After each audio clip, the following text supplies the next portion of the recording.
Alright, day 2.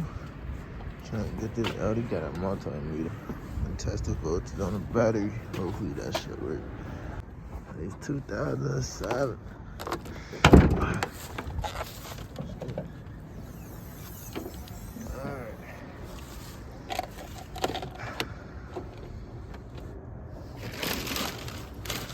Put this for the water, so the water won't get in there.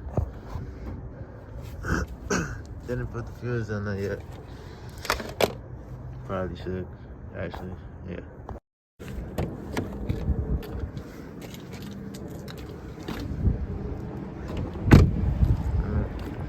Give us some hope. Give us some hope. Get it hooked up.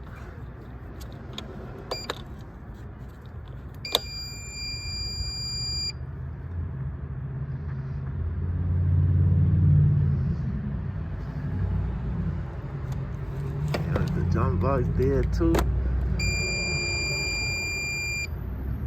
Might be fried. I ain't gonna lie. Well, jump box dead. That shit was a fucking bummer. Motherfucker.